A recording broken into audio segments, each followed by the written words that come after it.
እዞም ሽማግለ ንወይኖም ከፍ ኢሎም ክልተ ኩባያ ቡን ሒዞም ብትሕት ዝበለ ድምጺ እናተዛረቡን ሓሓሊፉ ድማ ገጾም ብፍሽኽታ እናበርህን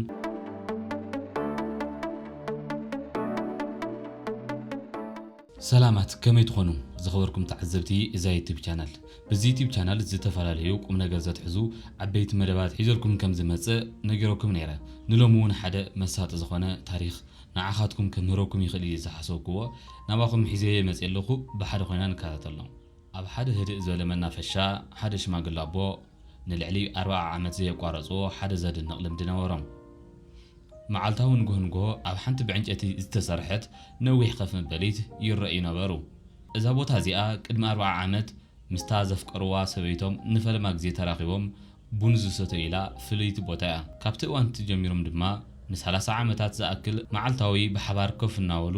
ክልተ ኩባያ ቡን ይሰትዩ ነበሩ ይኹን እምበር ቅድሚ 10 ዓመት ሰበይቶም ብሞት ተፈሊያቶም ሰብ ከም ንብሩ እቲ ልምዲ ኣብቂዕዩ ኢሉ ክሓስብ ይኽእል ይኸውን ንሶም ግን ካብቲ ዝተፈለየቶም መዓልቲ ጀሚሮም ነቲ ልምዲ ኣይቆራጽውን ንወይኖም ክመጹ ከለውን ወትሩ ክልተ ኩባያ ቡን ሒዞም እዮም ዝመጹ ሓንቲ ንዕኦም እቲ ሓንቲ ድማ ኣብታ ሰበይቶም ከፍትልላ ጎኖም ይቕምጥዋ ኣብቲ ከባቢ ዝመላለሱ ሰባት እዞም ሽማግለ ንወይኖም ከፍ ኢሎም ክልተ ኩባያ ቡን ሒዞም ብትሕት ዝበለ ድምጺ እናተዛረቡን ሓሓሊፉ ድማ ገጾም ብፍሽኽታ እናበርህን ክሪእዎም ከለው ብኹነታቶም ይገረሙ ነበሩ ሓደ መዓልቲ ግን ብኹነታቶም ግርም ዝበላ መንእሰይ ጓል ዓቕልሲ ኢና ናብ ጥቆም ቀረበት ኣቦይ ይቕሪታ ጎርለይ እምበር ሰበይትኹም ካብ ተዓርፍ 10 ዓመት ኮይኑ ስለምንታይ ኢኹም ዛጊድ ክልተ ኩባያ ሒዝኩም እትመጹ ዘለኹም ኢላ ብትሕትና ሓተተቶም እቶም ኣቦ ንእሽቶ ፍሽኽ በሉ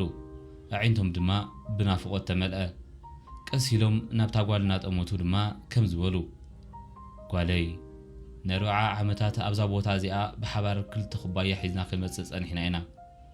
ሕጂ ንሳ ብኣካል እኳ እንተዘይሃለወት እቲ ዘለኒ ፍቕሪ ግን ኣይተቐየረን መዓልታዊ ነታናታ ኩባያ ሒዘ ዝመጽእ ፍቕሪ ማለት ጥቓሰብ ምህላው ጥራይ ዘይኮነስ እቲ ተፍቅሮ ሰብ ኣብ ልብኻ ኣብ ነፍሲ ወከፍ ምንቅስቓስካ ተሰኪምካዮ ምጓዓዝ ስለ ዝኾነ እዩ ንሳ ብኣካል ተረሓቕ እምበር ኣብ ውሽጠይን ኣብዛ ቦታ ግን ወትሩ ምሳያ እዛ ዛንታ እዚኣ ህይወት ስለ ዝሓለፈት ፍቕሪ ከም ዘይሓልፍ ትምህርቲ ትህበና ናይ ሓቂ ፍቕሪ ዝኽርታት ኣብ ማዕዛታትን ኣብቶም ንውዕለሎም ንእሽቶ ናይ ፍቕሪ ተግባራትን ወትሩ ህያው ኮይኑ ይነብር ንፈትዎ ዝነበርና ሰብ ብኣካል ክርሕቐና ይኽእል እዩ እቲ ፍቕሪ ግን ንዘለኣለም ኣብ ውሽጥና ተዓቂቡ ይነብር ሎሚ ብህይወት ዘለዉ ፈተውትኹምን ስድራቤትኩምን ከለዉ ፍቕርኹም ግለጽሎም ኣብ ህይወትኩም ከምዚኦም ኣቦ ብልብኹም ተሰኪምኩምዎ እትጓዓዙ ፍሉይ ሰብ ኣሎ ዶ ሓሳብኩም እስኪ ኣብ ቦታ ኮመንት ኣቕምጡለይ እዛ ጽሕፍት እዚኣ ኣብ ማሕበራዊ ሚድያ ክትንቀሳቐስ ረኺበያ ምሶም በክዋ ብጣዕሚ ስለ ዝመሰጠትኒ ናባኹም ሒዘልኩም መጽእ ዘለኹም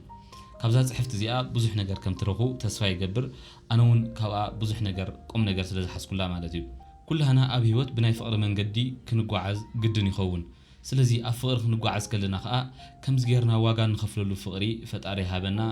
ኣሜን ኣብ ቀጻሊ ብኻሊእ ዛንታ እስካብ ንራኸብ ኣብዘ ዘለኹሞ ሰላም